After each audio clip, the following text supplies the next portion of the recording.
여러분 안녕하십니까? 꼰대닥터 치과의사 류성룡입니다. 금리나 세라믹 크라운 등 치과 보철물을 장착할 때 많이 듣는 질문 중에 하나는 큰 돈을 들여서 치과 보철물을 했는데 과연 얼마나 쓸 수 있을까요? 라는 것입니다. 치과 보철물은 치아 한 개를 완전히 감싸는 싱글 크라운부터 치아가 상실되었을 때 양옆의 치아를 감싸서 씌워서 결손된 부위를 브릿지 구조물의 형태로 수복해주는 방법, 임플란트 보철 또는 부분 틀니나 전체 틀니 등을 말합니다. 이것은 치아 하나를 금으로 완전히 감싸 씌우는 골드 크라운입니다. 이것은 치아 하나를 치아색 세라믹으로 완전히 감싸 씌우는 포셀린 크라운입니다.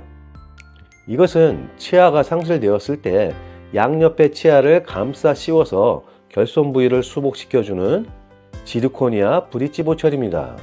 이 경우는 골드로 브릿지를 만든 모습입니다. 그런데 이런 크라운 브릿지 치과 보철물 과연 얼마나 오래 쓸 수 있을까요? 정말 오래오래 쓰길 바라는 마음은 환자분이나 치과의사나 그 바람은 다르지 않을 것 같습니다. 그러나 조금만 더 냉정하게 생각해 보면 사람이 하는 것은 영원한 것은 결코 없다는 것을 알 수 있습니다. 사실 보통 이런 크라운 브릿지 치과 보철물의 평균 수명은 5 내지 8년 정도로 알려져 있습니다. 치과 의사는 10년을 목표로 치료를 하고 해 넣어 드리지만 실제적으로 통계적으로는 이 정도로 나와 있습니다. 이것은 치과 보철물과 자연 치아 사이에 접착제 세멘의 실링이 녹아서 씻겨 내려가고 그 공간을 세균들이 들어차는 시기와 어느 정도 일치합니다. 그러나 어떤 사람은 10년 이상, 15년, 20년을 써도 큰 문제 없이 잘 쓰는 경우도 있고 또 어떤 사람은 불과 3년도 못 쓰고 다시 재치료를 받거나 치아를 발치해야 되는 경우도 있습니다. 사람마다 치아마다 다 다른 이런 치과 보철물의 수명의 차이가 왜 나는 것일까요? 단순히 시술한 치과 의사의 실력 차이 때문일까요?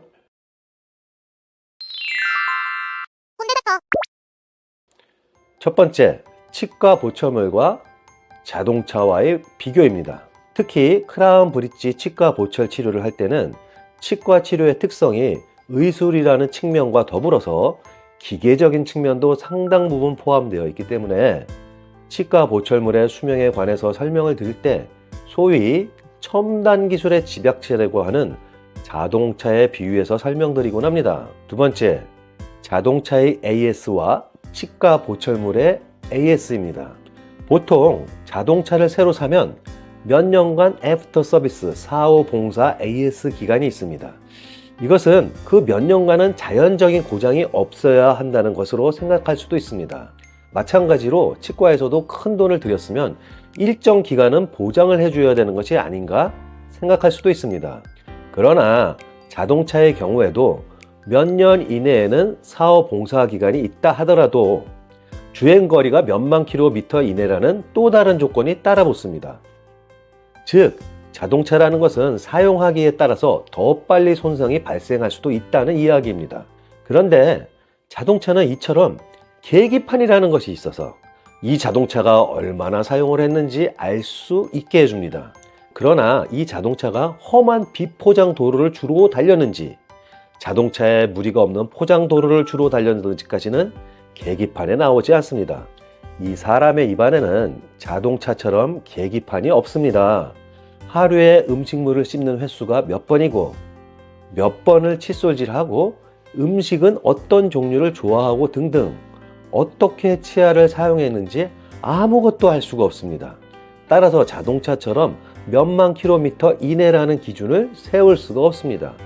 환자분은 하루에 치아가 몇 번 부딪히고 그때마다 치아에 가해지는 힘이 토탈 얼마이므로 치료한 치아의 수명은 몇 년입니다 라는 답을 내릴 수가 없는 것입니다. 세 번째, 자동차를 오래 타려면 그리고 치과 보철물을 오래 쓰려면 자동차를 날마다 청소하고 규정 속도를 지키면서 운행해서 차에 무리를 주지 않고 항상 점검하는 습관을 들이면 자동차를 오래 탈 수 있을 것입니다. 그러나 사실 그렇게 관리를 잘 해도 인간의 온갖 첨단 기술의 집약차인 자동차를 10년 이상 타기란 매우 어렵습니다. 치아도 마찬가지로 날마다 칫솔질로 제대로 잘 해주고, 너무 단단하거나 질긴 음식은 피하고 규칙적으로 치과에 다닌다면 그 수명이 길어지리라는 것은 정말 의문의 여지가 없는 것입니다. 치과 보철 치료, 그 시작을 얼마의 돈을 들여서 치료를 했느냐가 중요한 것이 아니라 하루에 몇 번 칫솔질을 잘 하고,